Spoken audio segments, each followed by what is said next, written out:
Well, welcome to the Sea Files, folks. Thanks for watching. Don't forget to like and subscribe and tell others about this channel. And I'm going to add something.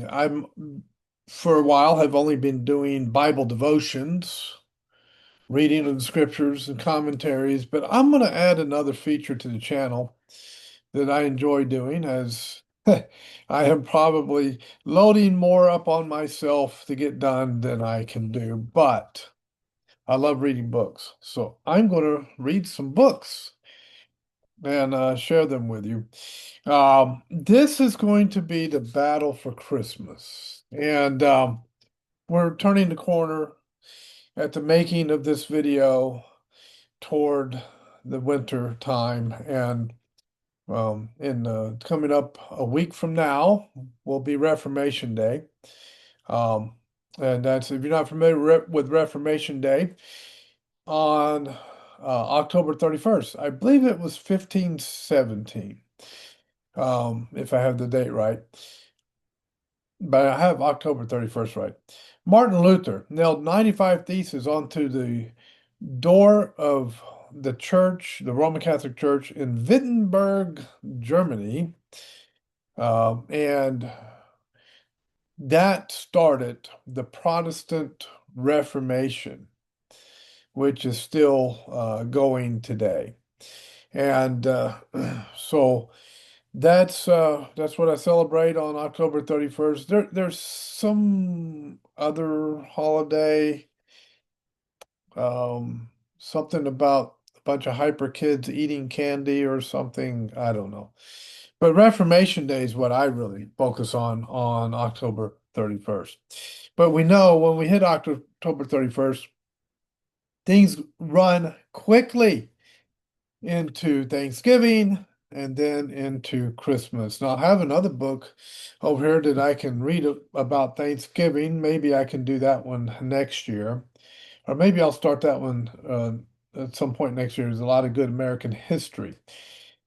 But let's get into the battle for Christmas, a cultural history of America's most cherished holiday. This is a Pulitzer Prize finalist, Stephen Nissenbaum. And Newsday said that this book is captivating, entertaining, and erudite, erudite. Challenges and demolishes a variety of cherished assumptions. Oh, we're going to bust some paradigms here. Yeah, let's get into it. Let's just jump right in the middle of the pool and get going. Chapter one, and I'm going to go 30 minutes and then stop. And I'll do 30-minute bites until run it all the way to the end of January. Chapter one, New England's War on Christmas. The Puritan War on Misrule. In New England, for the first 2 centuries of white settlement, most people did not celebrate Christmas. In fact, the holiday was systematically suppressed by Puritans during the colonial period and largely ignored by their descendants. It was actually illegal to celebrate Christmas in Massachusetts between 1659 and 1681. The fine was 5 shillings. Only in the middle of the 19th century did Christmas gain legal recognition as an official public holiday in New England. Writing near the end of that century, one New Englander, born in 1822, recalled going to school as a boy on Christmas Day, adding that even as late as 1850 in Worcester, Massachusetts, quote, the courts were in session on that day. The markets were open, and I doubt if there had ever been a religious service on Christmas Day unless it were Sunday in that town. End quote. As late as 1952, one writer recalled being told by his grandparents that New England mill workers risked losing their jobs if they arrived late at work on December 25. And that sometimes factory owners would change the starting hours on Christmas Day to 5 o'clock or some equally early hour in order that workers who wanted to attend a church service would have to forego or be dismissed for being late for work. And you thought Scrooge in A Christmas Story was bad. This really was happening, folks. As we shall see, much of this is misleading or exaggerated. It is true that the New England states did not grant legal recognition to Christmas until the middle of the 19th century, but neither did most of the other states. They were there were Christmas Day religious services in Worcester before 1850. In, nine, in 19th century factory workers had their own reasons for treating Christmas as a regular working day, reasons that had more to do with industrial capitalism than with Puritan theology. Still, the fact remains that those factory workers were indeed operating within a long New England tradition of opposition to Christmas. As early as 1621, just 1 year after the Pilgrims landed on Plymouth Rock, their governor, William Bradford, found some of the colony's new residents trying to take the day off. Uh-oh, here it comes. Bradford ordered them right back to work. So William Bradford today would be called a Scrooge. And in 1659, the Massachusetts General Court did in fact declare the celebration of Christmas to be a criminal offense. Did you guys know that?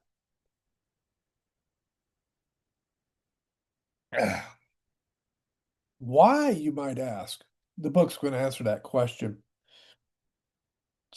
It was only in the 14th, I'm sorry, not the 14th. It was only in the 4th century church that the church officially decided to observe Christmas on December 25.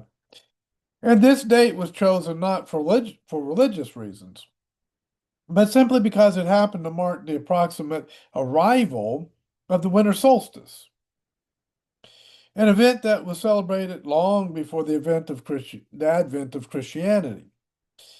The Puritans were correct when they pointed out that they pointed it out often, and they pointed it out often, that Christmas was nothing but a pagan festival covered with a Christian veneer.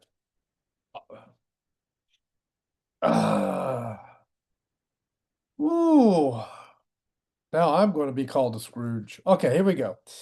The Reverend Increase Mather of Boston, for example, accurately observed in 1687 that the early Christians who first observed the Nativity on December 25 did not do so thinking that Christ was born in that month, but because the heathens' Saturnalia was at that time kept in Rome, and they were willing to have those pagan holidays metamorphosed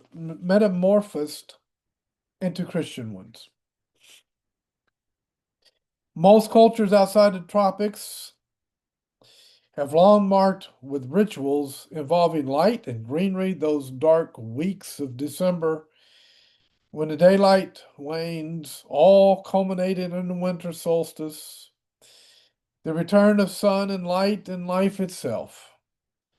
Thus, Chanukah, the festival of lights, and thus the Yule log, the candles, the holly, the mistletoe, even the Christmas tree. Pagan traditions all, with no direct connection to the birth of Christ, of Jesus. But the Puritans, had another reason for suppressing Christmas. The holiday they suppressed was not what we probably mean when we think of a traditional Christmas. As we shall see, it involved behavior that most of us would find offensive and even shocking today.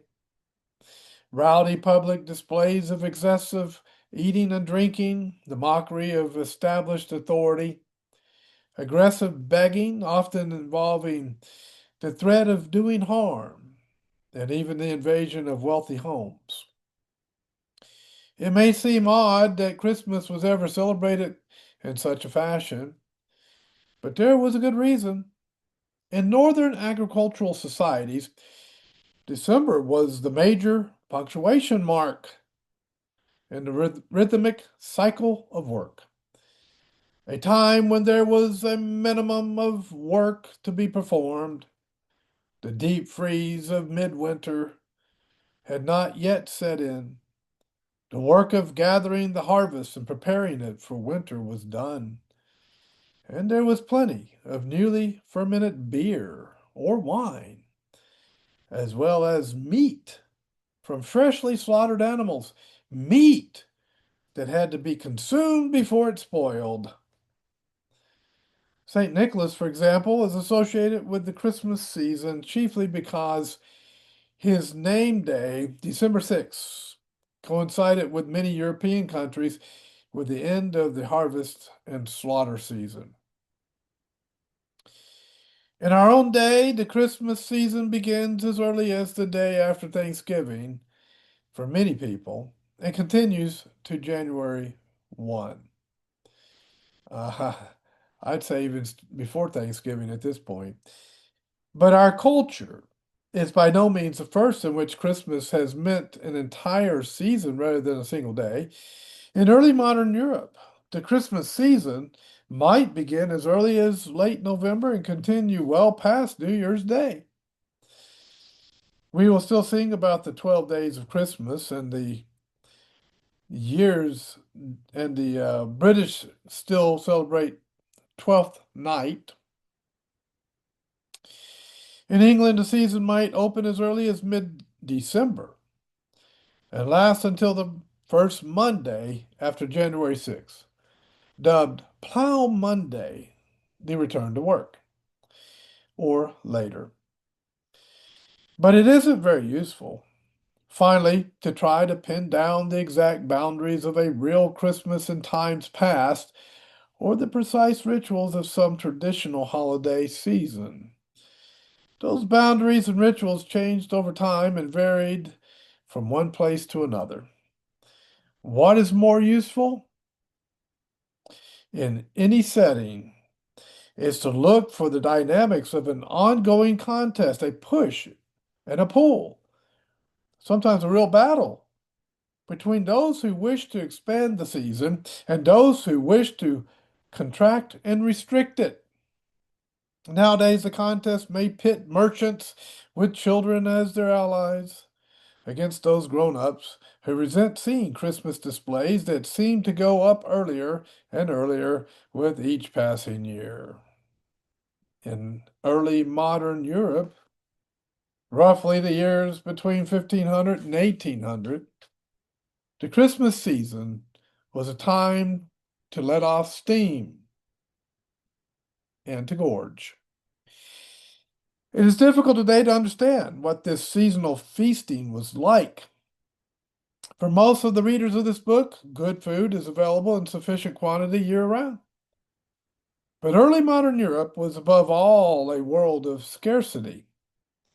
Few people ate much good food at all. For everyone, the availability of fresh food was seasonally determined.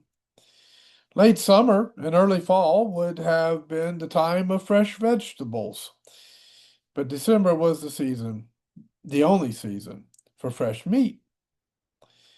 Animals could not be slaughtered until the winter was cold enough to ensure that the meat would not go bad, and any meat saved for the rest of the year would have to be preserved and rendered less palatable by salting.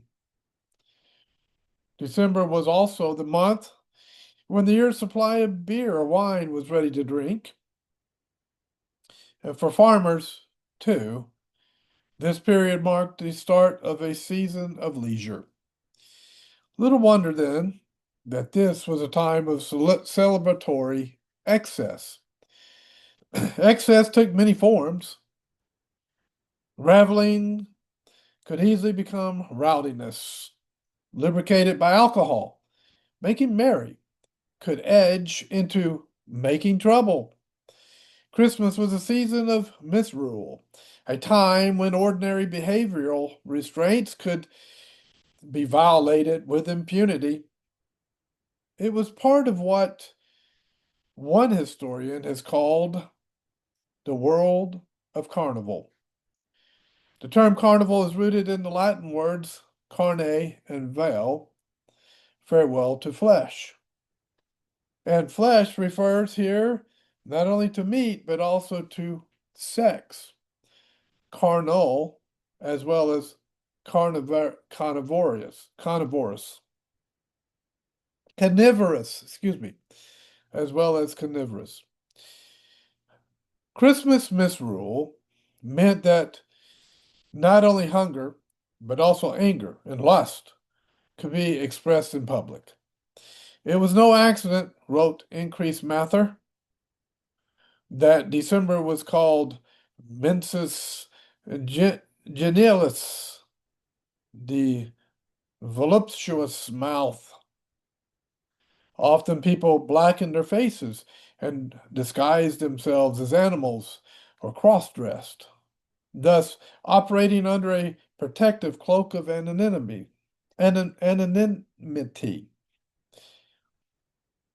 Now, the late 19th century historian John Ashton reports one episode from Lincolnshire in 1637, in which the man selected by a crowd of revelers as Lord of Misrule was, as Lord of Misrule, excuse me, was publicly given a wife in a ceremony led by a man dressed in a minister as a minister. He read the entire marriage service from the Book of Common Prayer. Thereupon, as Ashton noted in Victorian language, the affair was carried to its utmost extent. Episodes like these offered another reason, and a deeper one, for the Puritans' rejection of Christmas. Here's how the Reverend Increase Mather of Boston put it in 1687. The generality of Christmas keepers observe that festival after such a manner as is highly dishonorable to the name of Christ. How few are there, comparatively, that spend those holidays, as they are called, after a holy manner, but they are consumed in computations, in interludes, in playing at cards, in revelings, in excess of wine, in mad mirth. An Increase Mather's son, Cotton, put it this way in 1712. The feast of Christ's Nativity is spent in reveling, dicing, carding, masking, and in all licentious liberty, by mad mirth, by long eating, by hard drinking, by lewd gaming, by rude reveling. Even an Anglican minister, a man who approved of keeping Christmas, as it was put then, acknowledged the truth of the Puritans' charges. Writing in 1725, the Reverend Henry, born of Newcastle, England, called the way most people commonly behave during the Christmas season a scandal to religion and an encouraging of wickedness. Bourne admitted that for Englishmen of the lower orders of the Christmas season, was merely a pretense for drunkenness and rioting and wantonness. And he believed the season went on too far. I'm sorry. He believes the season went on far too long. Most Englishmen born claimed chose to celebrate it well past the official period of 12 days, right up to Candlemas Day in February on February the 2nd. For that entire 40-day period, it was common for men to rise early in the morning that they may follow strong drink and continue until night till wine inflamed them. Bourne singled out two particularly dangerous seasonal practices: mumming and, strange to modern readers, the singing of Christmas carols. Mumming usually involved a changing of clothes between men and women who, when dressed in each other's habits, go from one neighbor's house to another and make merry with them in disguise.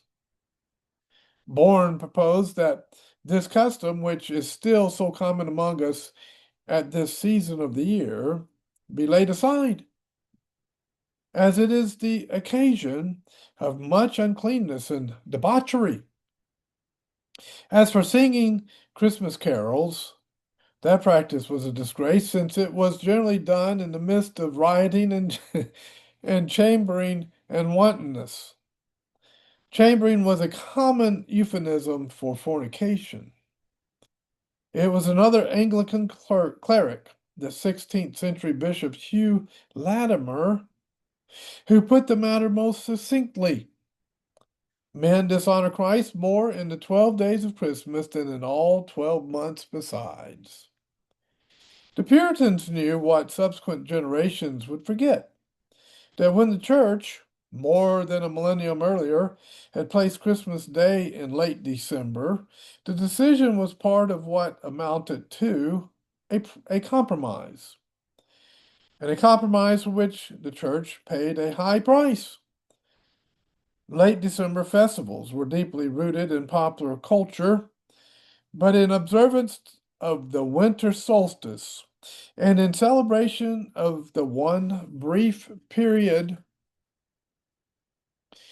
of leisure and plenty in the agricultural year, in return for ensuring massive observance of the anniversary of the Savior's birth, by assigning it to this resonant date, the church, for its part, tacitly agreed to allow the holiday to be celebrated more or less the way it had always been.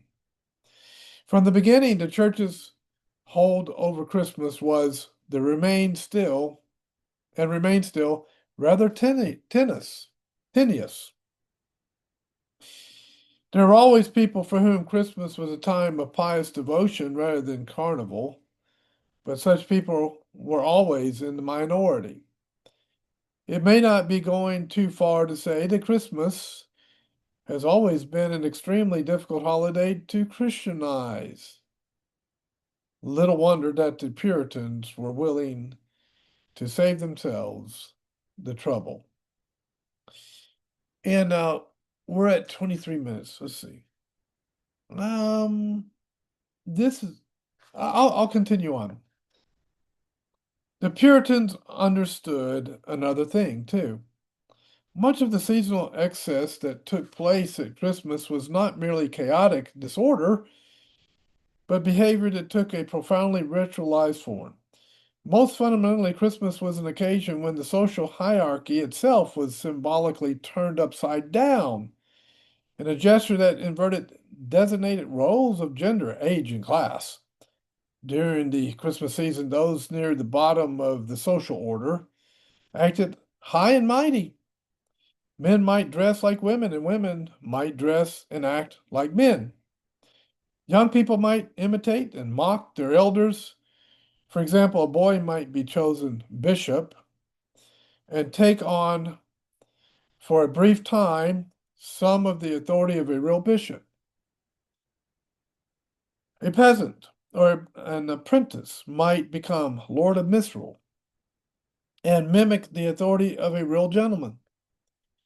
Increased Mather explained with an anthropologist's clarity what he believed to be the origins of the practice. In the Saturnalian days, masters did wait upon their servants. The Gentiles called Saturn's time the Golden Age, because in it there was no servitude, in commemoration whereof, on his festival, servants must be masters. This practice, like so many others, was simply picked up and transported to Christmas, where those who were low in station became masters of misrule. To this day, in the British Army, on December 25, officers are obligated to wait upon enlisted men at meals. The most common ritual of social inversion during the Christmas season involves something that is associated with Christmas in their own day. We would call it charity. Prosperous and powerful people were expected to offer the fruits of their harvest bounty to their poorer neighbors and dependents. A Frenchman traveling in late 17th century England noted that they are not so much presents from friend to friend or from equal to equal as from superior to inferior. That may sound familiar enough, but the modern notion of charity does not really convey a picture of how this transaction worked.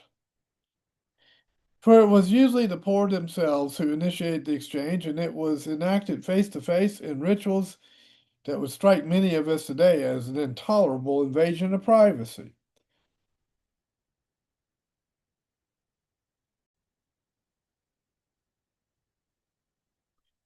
At other times of the year, it was the poor who owed goods, labor, and deference to the rich.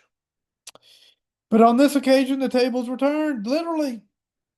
The poor, most often bands of boys and young men, claimed the right to march to the houses of the well-to-do, enter their halls, and receive gifts of food, drink, and sometimes money as well.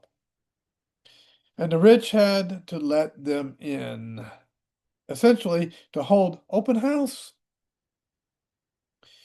Christmas was a time when peasants, servants, and apprentices exercise the right to demand that their wealthier neighbors and patrons treat them as if they were wealthy and powerful. The lord of the manor let the peasants in and feasted them. In return, the peasants offered something of true value in a paternalistic society, their goodwill.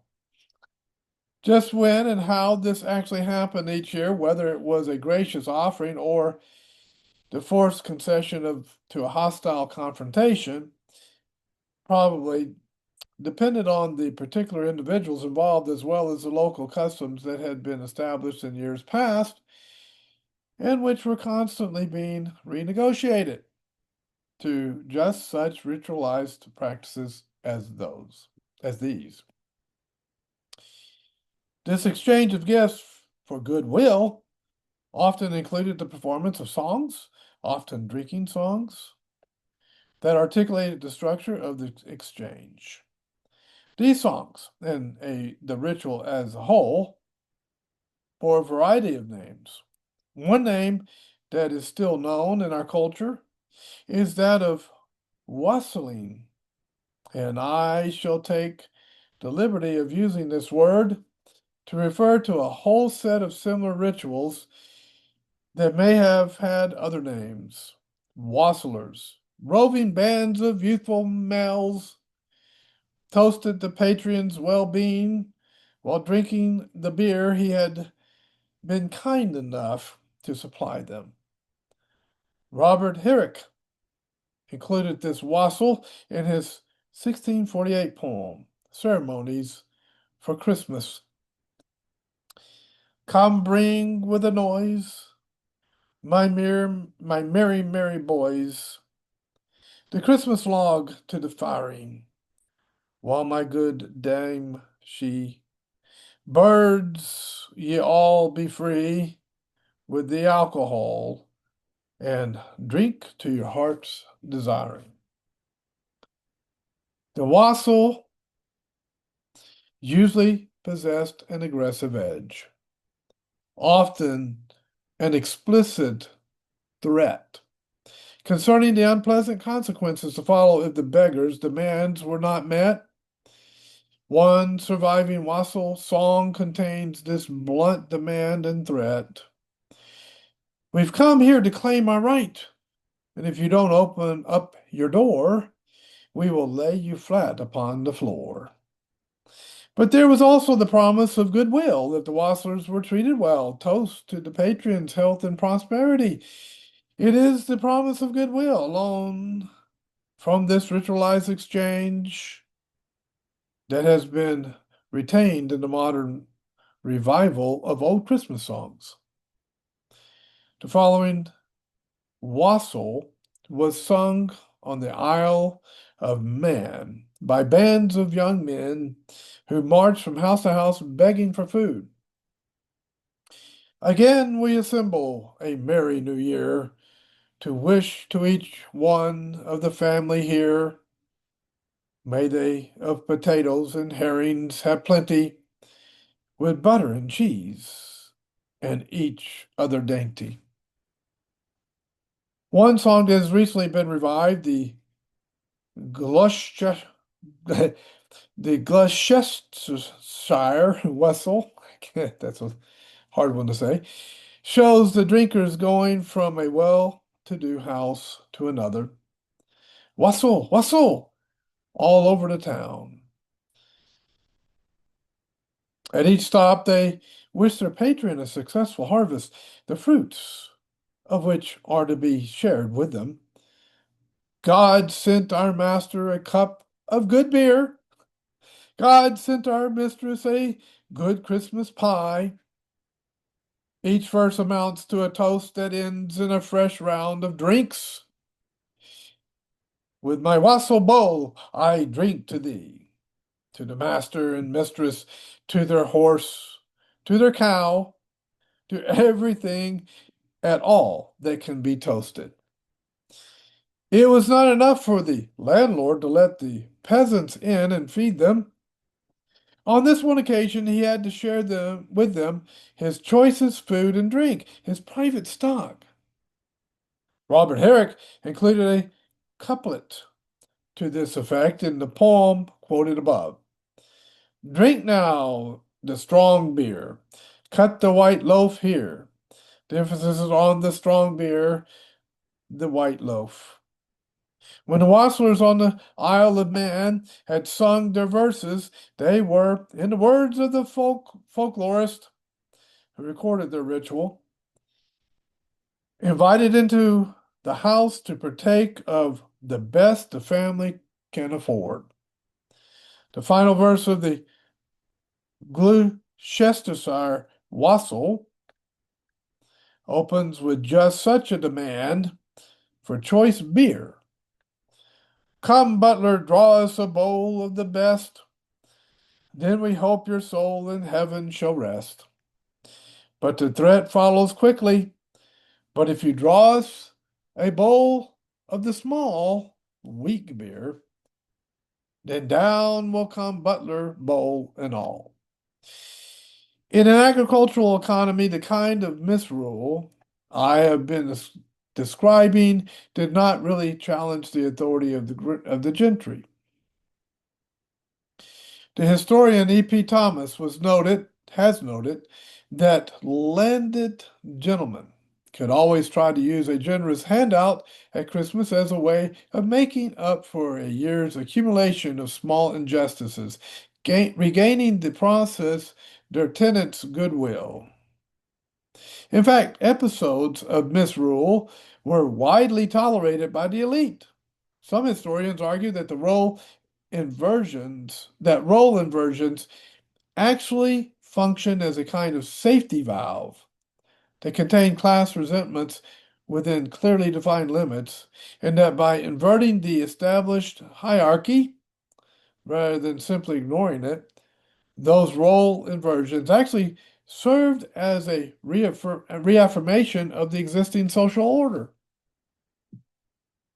It was a little like Halloween today, when for a single evening children assumed the right to enter the houses of neighbors and even strangers to demand of their elders a gift or a treat,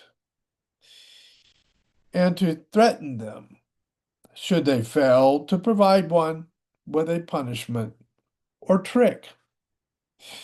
This kind of trick or treat ritual is largely non-existent today at Christmas, but vestiges of it do remain.